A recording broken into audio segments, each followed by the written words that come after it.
Welcome to the Rewire and Thrive podcast. I am your host, Laura Stiles, clinical hypnotherapist and parent coach at the Mindful Generation. You're in the right place if you're ready to transform your mind, break cycles, and reclaim your power for a life of purpose and freedom. Let's dive in. Hello, lovely people, and welcome back to Rewire and Thrive.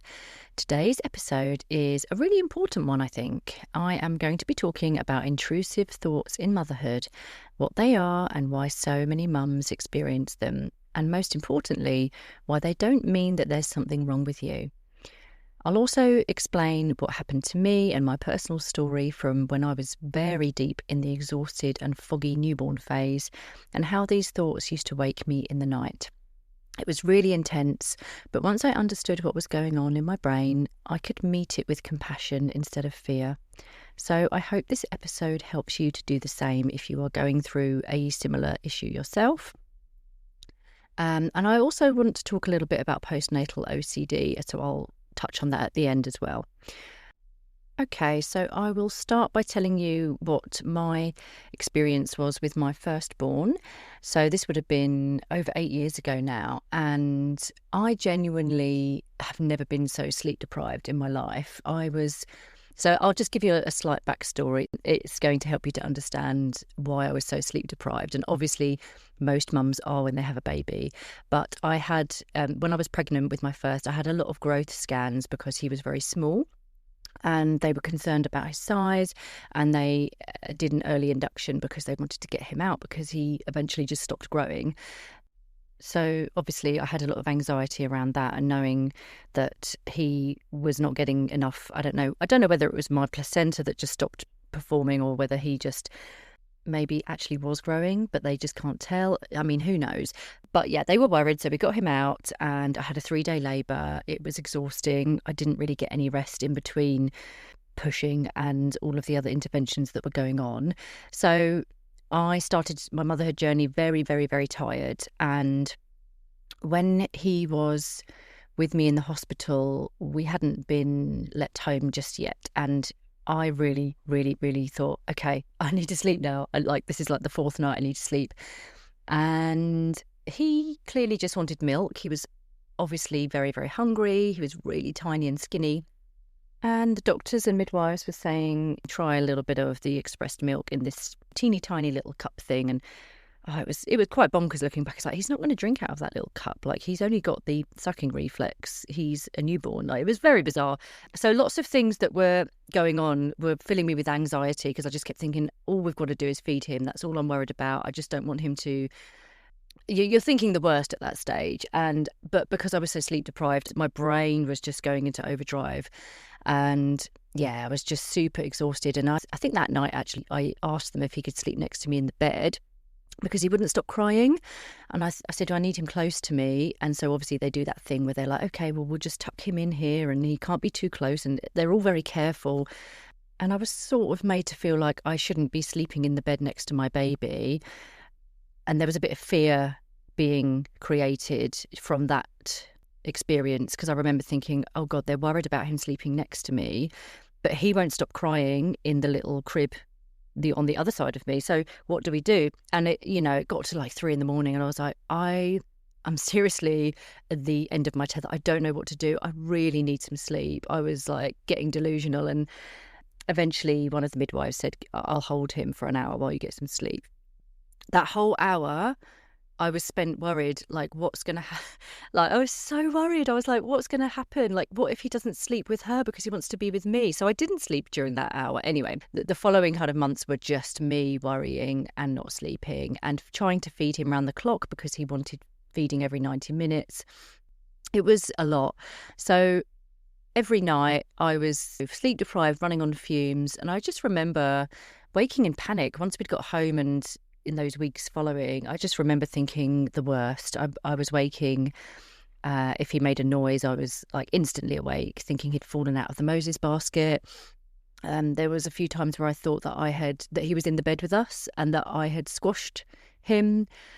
And I'd wake up in panic saying to my husband, oh my God, where's Freddie? And just really like super panicky that he was that something terrible had happened.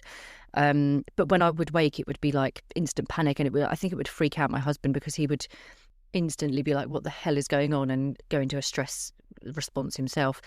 And there was other times where I thought there was a big spider in the room and it was coming towards him, or like another massive creepy crawly type creature climbing up the walls. And there was lots of things going on. I was delirious. I was like really hallucinating a lot in the night, and I just remember like my heart racing and thinking, I don't want these thoughts to keep coming in and waking me up.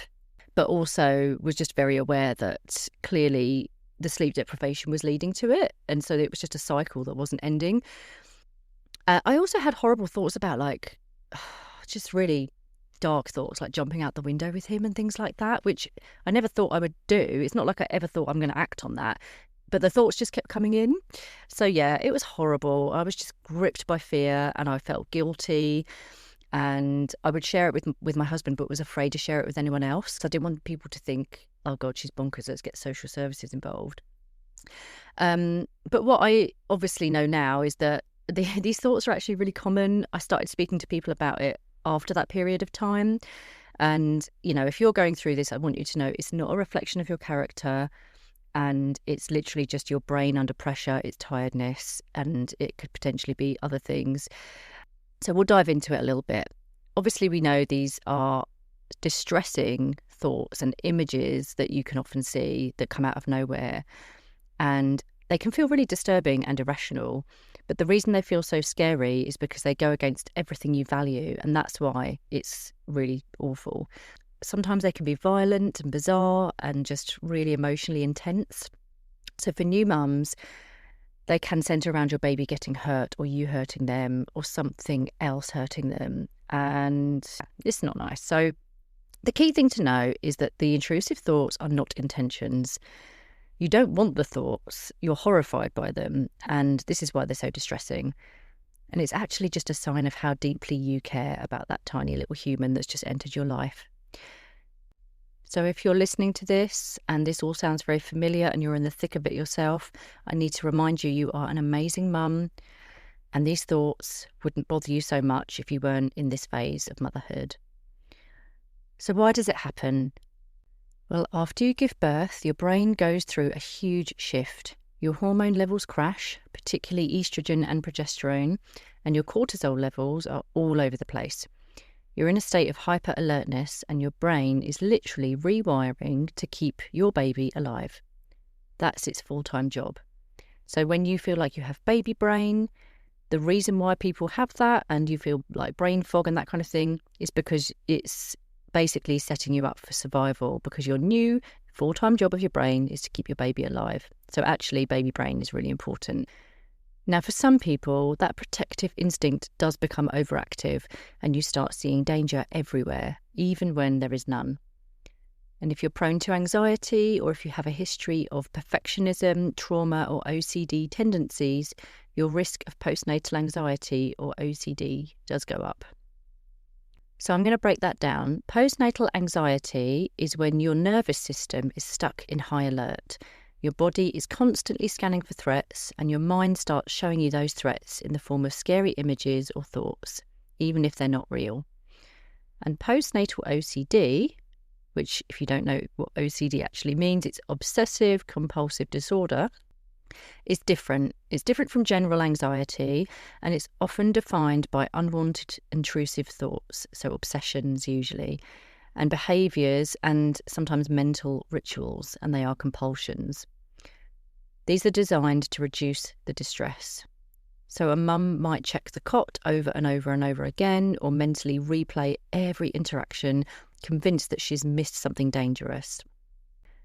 So what's important is that postnatal OCD isn't the same as wanting to act on those thoughts. In fact, studies show that people with OCD are less likely to act on harmful thoughts because they find them so distressing. So what's really happening in our brains? Well, when we're in this hyper-aroused state, our amygdala, which is the part of the brain responsible for detecting threat, it's on overdrive. So it's pumping out fear signals even when there's no actual danger. And meanwhile, the prefrontal cortex, which is the rational part that calms us down, is under-resourced.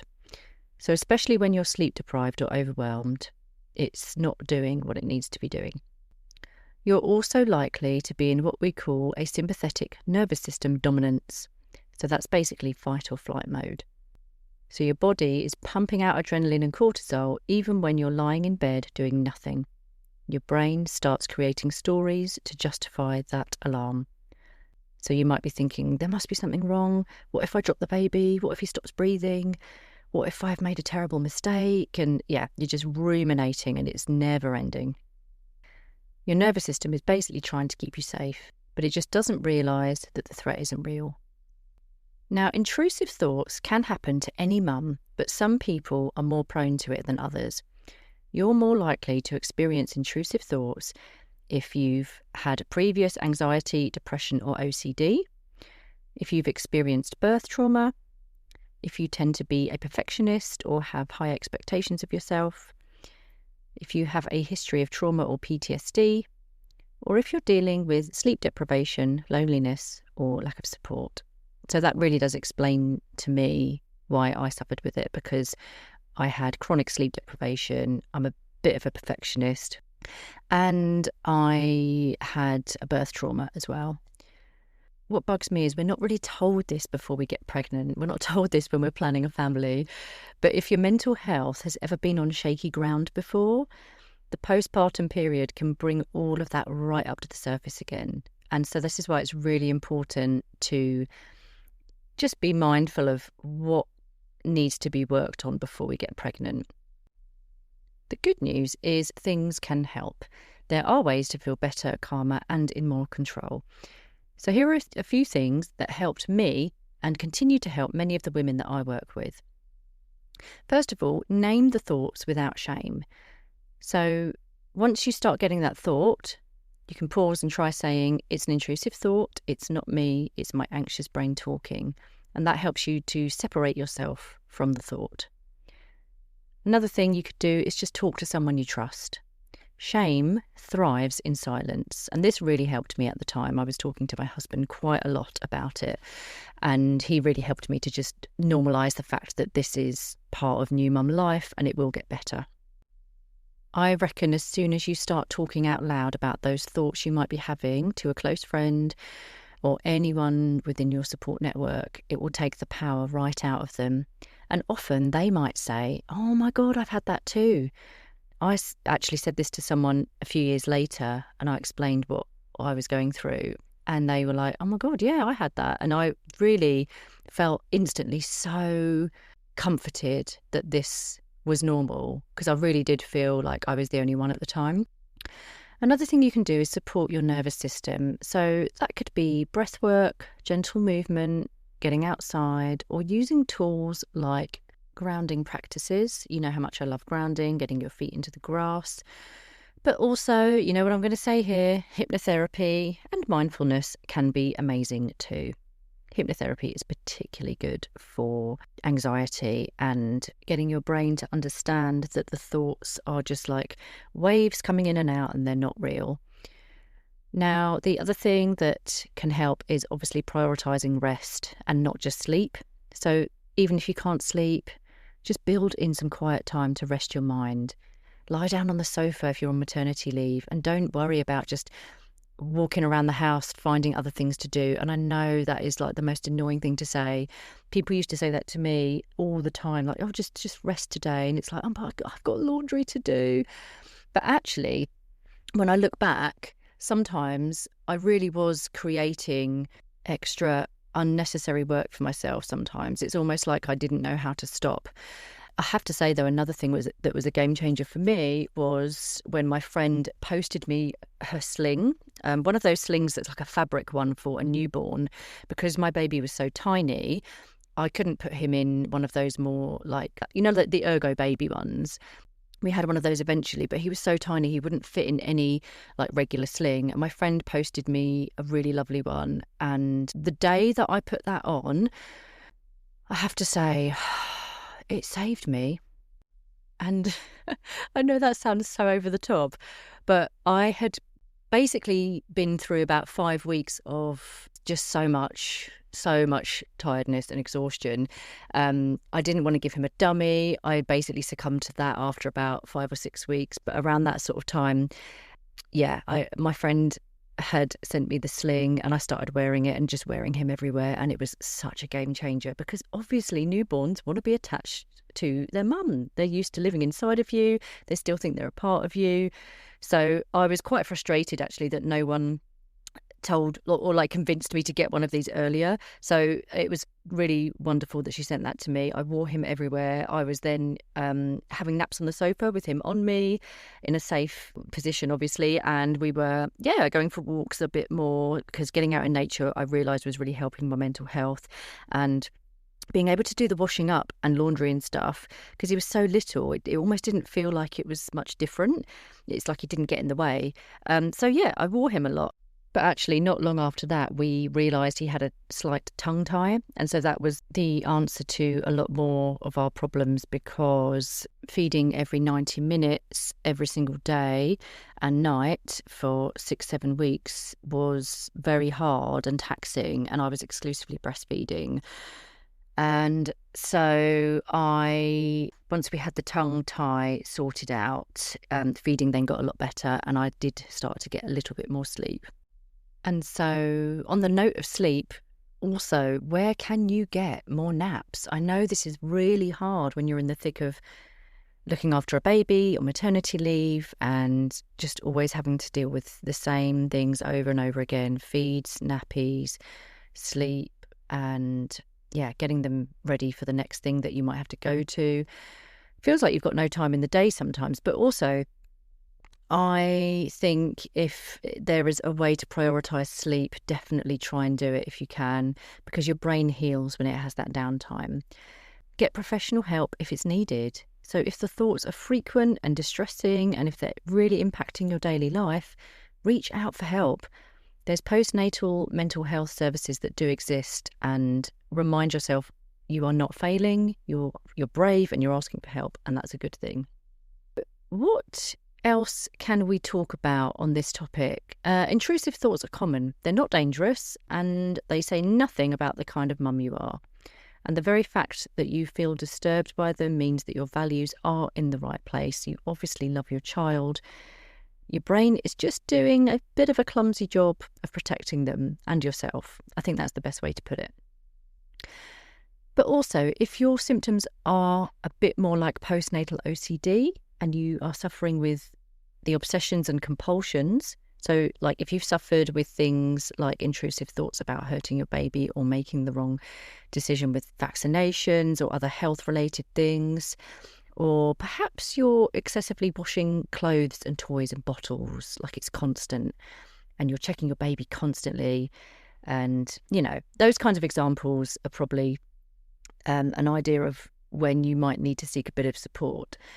I will drop a link in the show notes for where you can learn more about postnatal OCD. But I am also going to say I wish that I had listened to hypnotherapy back then. I wish that I'd have realised just how powerful it was back then when I didn't have postnatal OCD. I definitely have had OCD tendencies in the past when I was younger. But I think the main problem for me when I was in the new motherhood phase was lack of sleep. I think that was just the biggest issue. And we didn't have support close by. We lived somewhere where family were not close by at all. So it's not like I could get someone to come round and watch the baby or take them for a walk while I had a nap or anything. So just seek support where you can. And I do understand it's very hard to do that when you don't have support nearby. But there's other kinds of support you can get. If you feel like you've listened to this and you're realising you may have OCD or postnatal OCD, I do highly recommend hypnotherapy. It is brilliant for OCD because it can rewire your brain and get you to essentially remove those thoughts and remind your brain that it can be safe, feeling calm without having to worry about something that hasn't happened yet and probably won't happen. So it's just getting you back into a really safe space again with your mind. So if you want to talk to me about that, please don't hesitate to get in touch. And if you would like to know more about perinatal OCD and what it feels like from someone who actually has it, there was a brilliant podcast episode a while back on parenting hell. Kimberly Nixon was talking all about her experience with OCD, and it's really insightful. So I urge you to listen to that if you feel like you are perhaps going through the same kind of thing. What else do I have to tell you? I still have my morning mastery toolkit, which is something that helps you go from stressed mornings to smooth mornings, so school runs can feel nice and easy and fun. It's still on an early bird price, so it's £33, and that price goes up on the 8th of May. So I'll put the link in the show notes for that as well. I'm getting some good feedback on that, actually. And also, if you're interested in working with me, I've got a 4-week program and a 12-week program. And these are my transformational containers where I can really support you in your parenting challenges, your work goals, your business goals, the juggle, and any other stressors or anxiety that are just holding you back in your life right now. One final thing, please share this episode with a friend or post it online if it's helped, or if you could even give me some stars on the app, that would be great. Every little helps with a small business like mine. So thank you in advance for that, and have a wonderful long weekend. It's a long weekend here in the UK and it's really sunny. And my boys start cricket tonight because it's cricket season, and that's always a winner because it's one of the sports in my village where parents can go along and there's a bar and it's always just a lot of fun. So whatever you're doing this weekend, have a good one. Lots of love. Bye.